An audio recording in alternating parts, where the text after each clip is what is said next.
Good morning, Vicki. Good morning, John. Great to see you here this morning. Welcome, welcome. So glad you're with us. Hello, hello. We are back, everybody. Yes, we are. It has been for me, it's been a terrific time away. Rejuvenating, got to spend. Hey, I made it. Last day of food delivery, and it's a big one. Oh, that's great. I'm so glad. I didn't. I was trying to plug in this morning, but I just got back this morning, and it was beyond my means to get there. So I am so glad that that ministry has been so powerful in the city, and for all the good work of United Way of Greater Fall River. I look rested. Hey, all right, I'll take that. I think they've had terrific help. It has been wonderful it's wonderful to see the city come alive and supporting its those who are struggling in these days, and so it's just been a privilege to bear witness to that whole thing, and I hope we can look forward to cooperating more with United Way of Greater Fall River and so many of the other great organizations making a difference in our city. So good all. So welcome everybody. I think I was a little early this morning, so I'll kind of keep saying it's been a good vacation. I will catch you up a little bit. I got to spend a little time visiting my parents, which is a gift these days. Hey, good morning, Jamie Battles. Hello. So glad you're here, and hanging out in the big city. So but got to do that and got to spend some time with friends and got to spend some time on the lake. We were supposed to be outside this morning, but again, the weather has foiled us. It's raining out, so or it's threatening to, and I think it's going to start any second. So I chose for this place instead, which is one of my more favorite places, right here behind the pulpit at First Congregational Church. So good morning all. Welcome. So we are coming online here. So good to see a few more folks rolling in. It is a terrific journey to be able to return. Like, coming back is such a gift. It's always great to be a part. It's always great to take a knee and have the time to reflect and have some time to rejuvenate. But being able to come back is it is Sabbath time that makes our living time sweet. And so it's so terrific to be back here at 11:11. So glad you're all here, and all that we are a part of in these days. So I'll continue. I see a few more folks coming in. Say hello if you come on in. If you feel like saying hi in the chat, that would be terrific. It'd be great to see you. So we will, it is 11:11 on the 27th day of August. We are in the later days of August, getting ready to work into September. Next time we meet, it will be coming into September. What can we imagine when we started this thing together in the beginning of in the middle of March? I just literally picked up my phone one day and plunked it in front of me, and off to the races we went. I just began to talk into this thing and to see what would happen with a live stream, and from it, this 1111 community and this 1111 journey was born.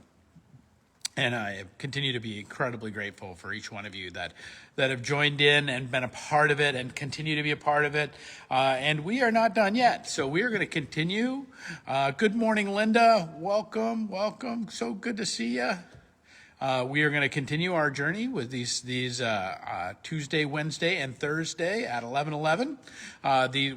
We'll continue to have these offerings and to journey together, to be able to check in, and we'll also continue to have our Sunday worship hosted right here on Facebook Live, so that we can continue to spend some time in this virtual space, even though we may not be face to face in these moments. So, but as we are beginning to return to face as well, and I encourage you to lean into that in these days, to come and be with one another. So it is 11:11 on Thursday, the 27th of August.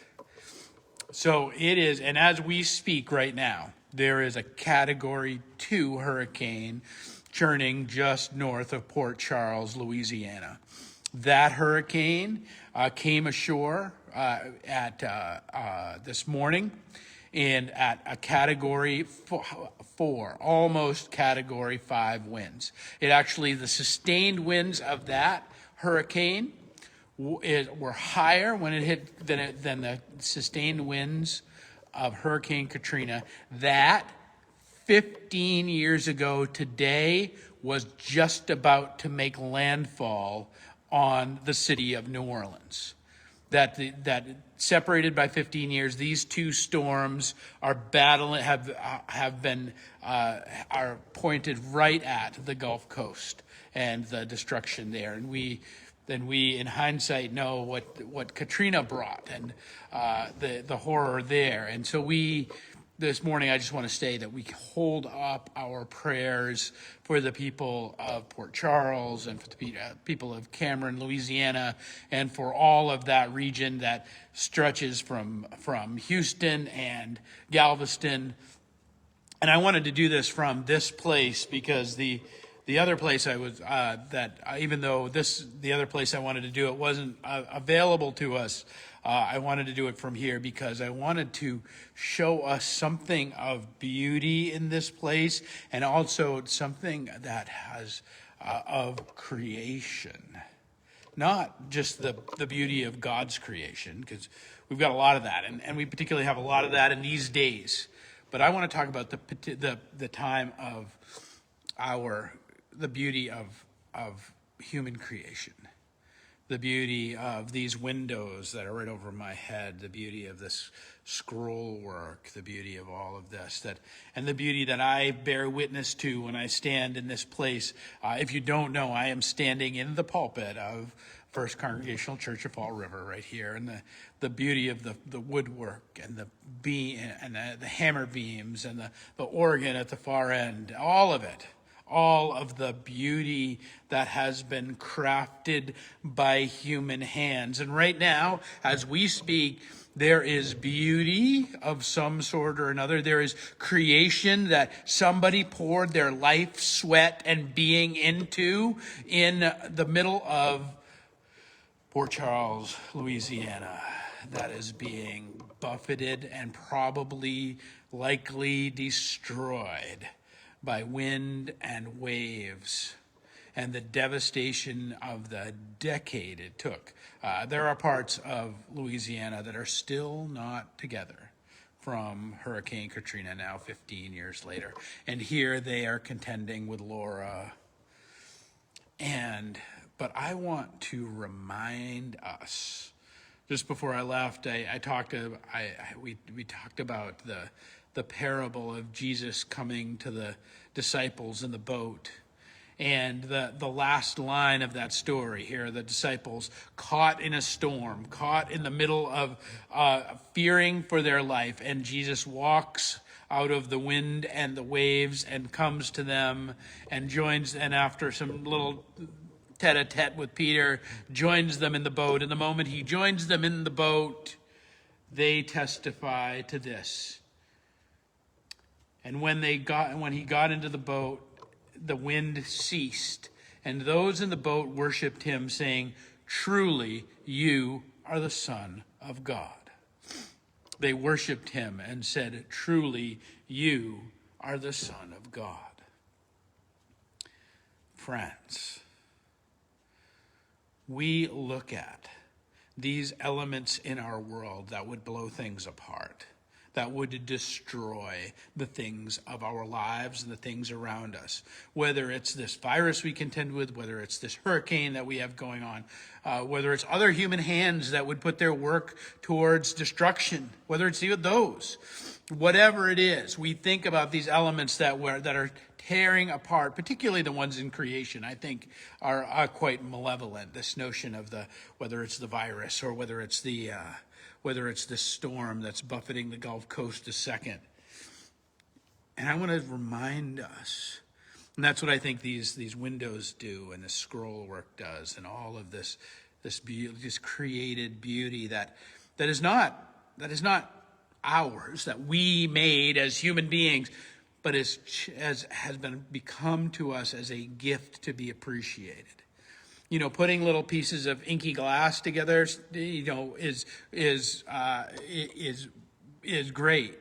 But the fact that when we look at it with the human eye, when we look at it when it makes our room and our life glow, it hearkens in us this creator spirit that has been placed in us.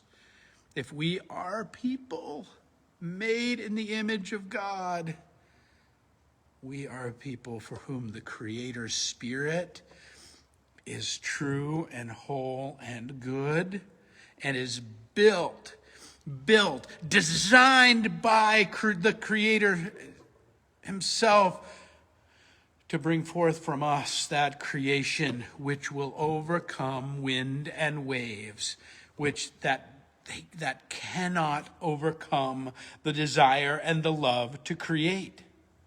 I don't care how fast the wind blows. I don't care how much the tide rises. I don't care how much rain falls down. The truth is, rebuilding and restoration is born of the love that flows through us from Christ our Lord. You see, from God himself, this flows through us.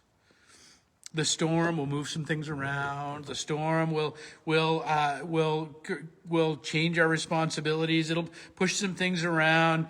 But at the same time, there is no way in which it can or will ever overcome us as children of God, made in the image of God, made to be creators of beauty in this world.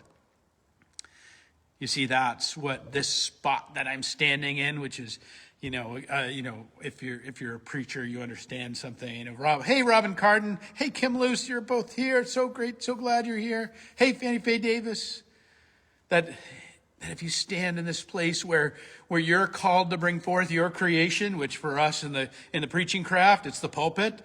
We're all called to, but if you're a carpenter, it's where you're with your nail gun, or if you're a yoga instructor, it's on your mat, or I don't care where you're called to bring your creation. If you're a stained glass worker, it's right up in the air. Like wherever you're called to bring that creation, wherever that is, that the storms can blow violently throughout lives.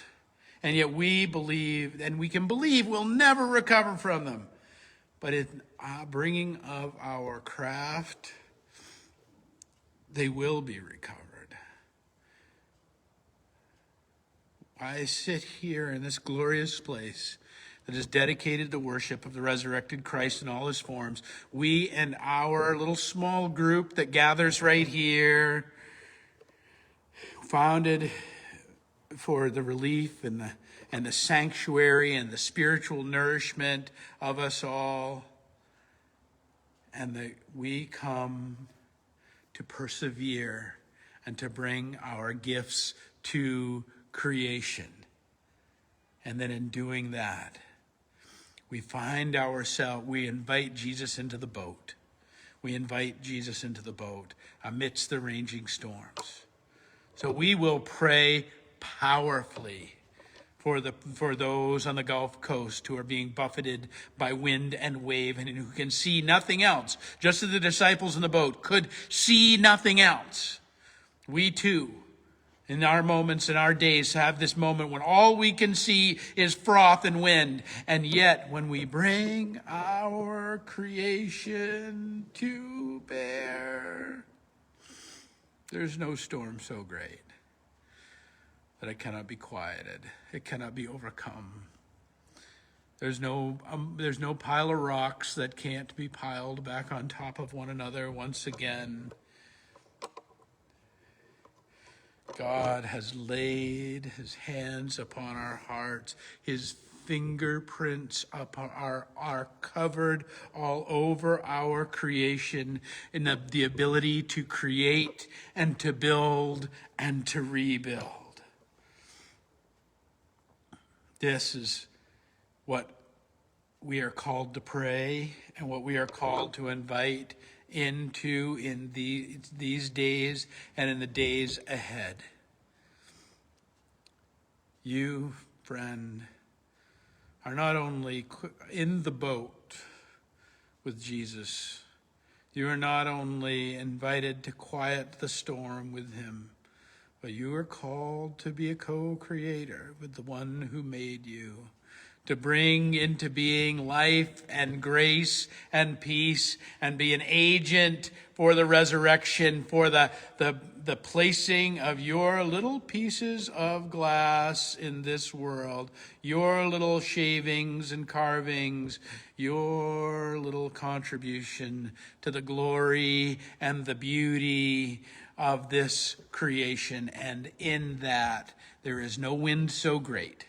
There is no storm so fierce. There is no water that rises so high that spirit of creation that has been placed within us cannot and will not overcome it. Not simply quiet the storm, but build grand cathedrals of life amidst our days. All right, friends, it is good to be back with you. It is so good to be back with you. I have missed you all. I am so, please continue to reach out. I know we've been apart for a few weeks, so if there's somebody in the chat that you don't see, continue to reach out to our little community. Help us move forward. We will be back again together on Tuesday. Also, just a commercial for this evening. We are still going forward tonight with our story time with Reverend Andy. So come on down, and for the kids, and we will read a bedtime story. We have a bedtime story about St. Patrick that we are going to read tonight, so we might hear the story of Patrick and sleep with those images on our minds. So we're going to have a great time this evening. So if you're a little one, and you are more than welcome to come in your Jimmy Jams, and we will gather and have a story hour, you and I and all of us. So glad you're here. We'll be worshiping at 9 o'clock on Sunday morning right here on Facebook Live. And otherwise, we will be back on Tuesday with another 11:11. And I am so grateful for each one of you that are here. And I continue to pray for you, that you too may find your Creator's gift and bring it forth. You too might know that Jesus is already in the boat with you. You too might know that there is no storm so great, so powerful, so big that it will overcome that spirit within us, you and I, to build beauty and heaven and the kingdom of God in this world. All right, friends, we will see you next week. Peace and grace to you all.